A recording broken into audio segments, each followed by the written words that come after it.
My name is Dr. Srinivasrao Mamadi from Vijayawada, Andhra Pradesh. I teach biological science 6th to 10th class.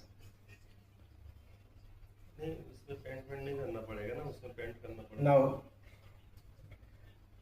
one illustration in my own language. Okay. కొత్తగా పెళ్ళయింది. అయితే పెళ్ళైన కొన్ని రోజులకి ఇద్దరు తిట్టుకోవటం కొట్టుకోవటం చేస్తున్నారు. కానీ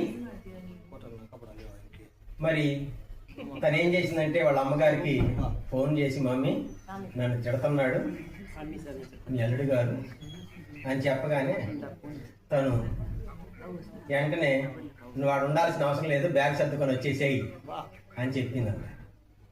చెప్పగానే తను ఏం ఆలోచించకుండా, వెనక ముందు ఆలోచించకుండా తను బ్యాగ్ తీసుకొని ఇంటికి వెళ్ళిపోయింది.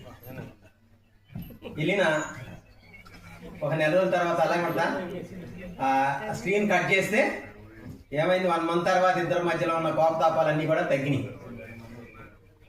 తర్వాత తను ఫోన్ చేశాడు, ఎలా హస్బెండ్ కదా, వైఫ్కి ఫోన్ చేస్తే, అమ్మ తను ఫోన్ చేస్తే అనగానే నువ్వు ఫోన్ లిఫ్ట్ చేయి మాకు, ఆ ఫోను లిఫ్ట్ చేయి మాకు, నాకు ఇవ్వు ఏంటి, తనే ఎత్తుకుంటూ మళ్ళీ వస్తాడు అని చెప్పగానే తన అమ్మగారు వాళ్ళ మమ్మీ మాట్లాడిద్దామనుకొని ఇచ్చింది తను.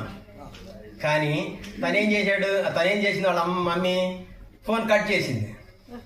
తను ఒక్కసారిగా మనస్తాపం చెంది డిప్రెషన్లోకి వెళ్ళాడు. డిప్రెషన్లోనే సూసైడ్ చేసుకున్నాడు. జస్ట్ 1 month జరిగిన సంఘటన ఇది. బట్ మరి ఆ కోపతాపాలు అలాగే ఉంటాయా? 1 month అయింది, కానీ చూస్తే కేవలం మదరు ఫ్యామిలీ మధ్యలో ఇంటర్ఫేర్ అవటం వలన వచ్చిన ఎఫెక్ట్ అన్నమాట. అంటే తల్లులు అన్న వాళ్ళు కొత్తగా పెళ్ళైన కూతురు కుటుంబంలోకి వెళ్ళకూడదు, వాళ్ళ యొక్క దాన్ని వదిలేసేయాలి, వాళ్ళే సర్దుకుంటారు. కానీ ఇది జరిగిన సంఘటన రీసెంట్గా జరిగింది. ఇది అలాంటి విషయాల్లో తల్లులైన వాళ్ళు ఇంటర్ఫీర్ అవ్వకూడదని నా మనవి. Thank you.